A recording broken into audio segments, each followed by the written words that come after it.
what we've got is we've got concentric circles from 1 to 10.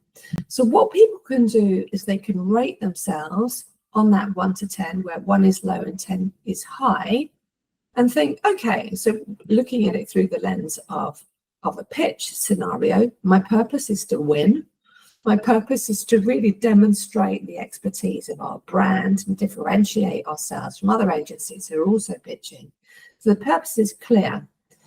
So as I'm assessing myself, and you can assess yourself as the pitch leader, but you can also assess yourself as a pitch team.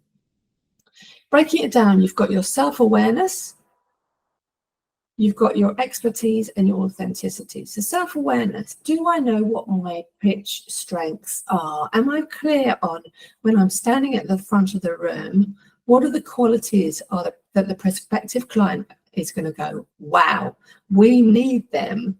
Those are incredible strengths. But also, when it comes to self-awareness, where are our weaknesses? Where do we stack up less well than maybe competitor agencies? But self-awareness is also about values. So what are your personal values? What are your organizational values? And how do they align with the values of the organization that you're pitching for and the brand that you're pitching for? Expertise. Now, this one does what it says on the tin. Expertise is the evidence that people use to rate you. So the point here is, like I was saying before, you could have the most incredible expertise. You could be world class, award-winning, super duper the best. But unless you can actually show it in the pitch room, unless you can reveal it, then you won't get the traction that you need. You won't convince people, and you won't get that trust. And then you've got authenticity, which we've talked about quite a lot already today. Authenticity. Now, we say yes to people and we buy people when we trust them. And we trust people when we feel like they're being themselves, when they're being authentically them.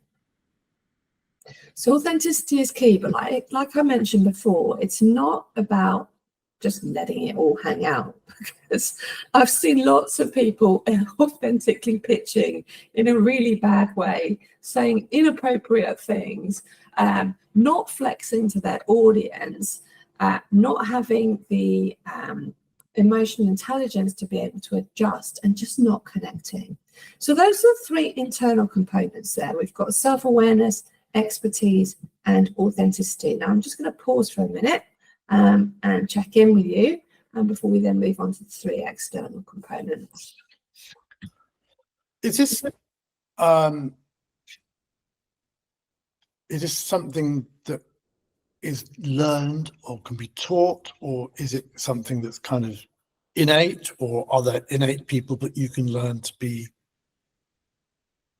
better? How does the developing gravitas in presentations work? It's fascinating, isn't it? I believe that it can be learned. Some people believe that, you've either got it or you haven't. I absolutely believe that everyone could develop gravitas. Some people have it more naturally than others. So you could even spot it in the school play yard. Or maybe you see a group of people, young little people walking down the road, and there's one of them that just has this aura about them that everyone else is looking at them. They stand out. So, and when they speak, when they answer a question, everyone's like listening to them. So little people have gravitas. Some do naturally. Other little people hold back, and others of us hold back. Those of us who are more introverted will tend to not let it shine. But I believe that it can all be learned. And so the gravitas wheel, you've got the people who tend to be stronger on the internal side, the self-awareness, expertise, authenticity. They tend to be people who are more introverted. So they're more reflective. They're more comfortable with their authenticity. They've reflected more on their expertise, but they're less comfortable selling it and sharing it.